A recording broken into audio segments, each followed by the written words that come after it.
permasalahan mereka yang kemudian bisnisnya terkena dampaknya, Pak Wisesa. Ada juga mereka yang seperti Ibu Ngajo tadi ya, harus antri berjam-jam, sudah hilang waktu, uang yang dikeluarkan juga harus menjadi jauh lebih banyak dari sebelumnya. Dampak sosial terhadap masyarakat seperti apa? Tadi kita dengar Ibu Ngajo kecewa, ada kesedihan, ada kemarahan dari suaranya.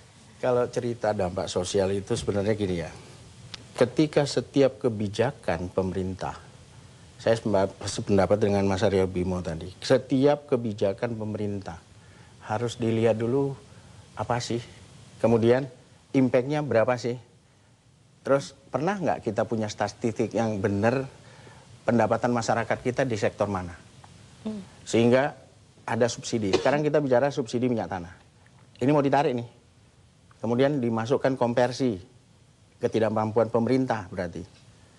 Nah, pernahkah pemerintah melihat kebutuhan energi masyarakatnya? Bukan energi listriknya, katakan. Energi dapur untuk masak, dulu kayu, sekarang ganti minyak tanah. Siapa yang merubah dari kayu menjadi minyak tanah? Pemerintah. Ketika pemerintah tidak mampu, nah sekarang persoalannya tinggal satu. Satu saja, tidak ada yang lain. Apa itu? Sanggupkah pemerintah menanggung beban sosial? Jadi maksudnya melihat ya melihatnya makanya ini, pemerintah harus berani membail out social cost-nya. Kalau dibebankan ke masyarakat, kita tinggal ukur seberapa lama masyarakat ini mampu menerima beban kos hidupnya. Kalau dia tidak mampu, kelaparan. apa Tinggal yang hitung, terjadi? ya tinggal hitung aja. Hitung waktu menuju Ya, apa pokoknya maksudnya? saya tidak mau masuk kepada wilayah yang akan mungkin kalau dilihat dari angka karena basic saya dari statistik, saya ngeri sebenarnya. Kalau saya buka di depan Anda ini, hitungannya hanya tinggal 4 bulan. Hitungan apa ini Pak yang 4 bulan? Kemampuan daya beli. Kemampuan daya beli 4 bulan, dan ketika masyarakat tidak mampu dalam 4 bulan itu, apa prediksi Anda sebagai sosiolog apa yang akan terjadi? Saya akan bilang, ya tinggal lihat. Bisa lihat negara apa? ini bisa pecah atau terjadi konflik horizontal. Oh, jangan seseram itu dong Pak. Nanti ini dia. Ini fakta. Dan Anda yang ada di sini setuju.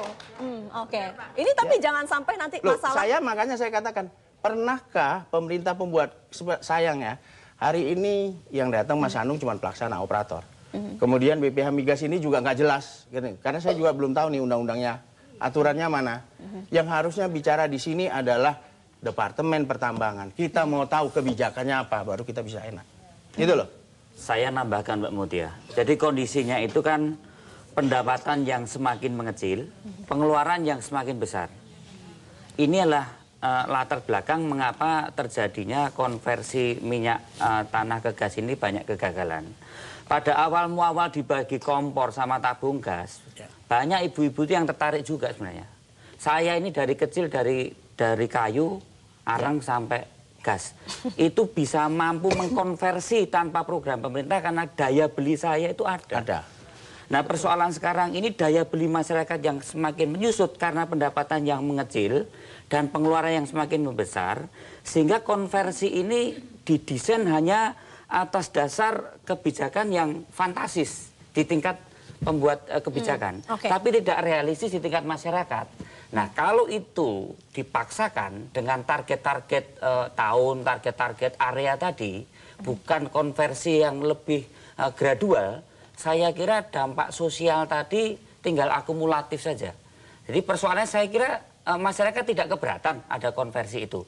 Cuma persoalannya, masyarakat yang tadi dikeluhkan bahwa pendapatan hari ini itu untuk mencukupi besok, tidak mampu membeli tabung gas yang 12.500, mampunya itu setengah liter atau 1 liter minyak tanah.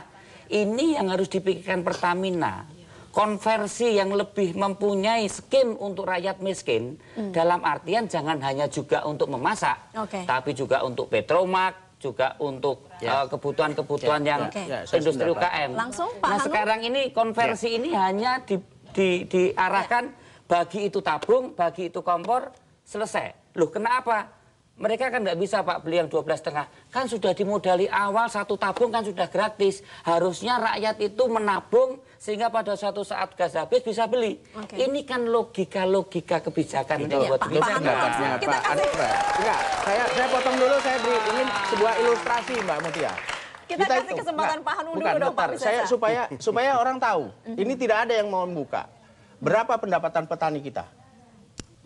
Hanya 400.000. Mereka hidup dari mana subsidinya? Terus marginal kota. Kaum marginal kota. Yang korban ibu-ibu. Pernah nggak hitung buruh? Kita ngomong lah marginal kota ini buruh. Intinya Anda mengatakan tidak mampu. Masyarakat Loh, kita masyarakat tidak mampu. siap Sebenarnya dan masih tidak bertahan mampu. ini saya bilang ya. Sebagai sosiolog, sebagai orang yang berbasic statistik, saya masyarakat ini masih bertahan. Saya cuma bilang, dari manakah makan mereka? Oke, Pertamina, Sebentar. Pak Hanung. Kalau belum selesai, Mbak. Kalau tadi Mas Arya, dikatakan, Pak Hanung nggak? bentar dulu dia selesai. Ya.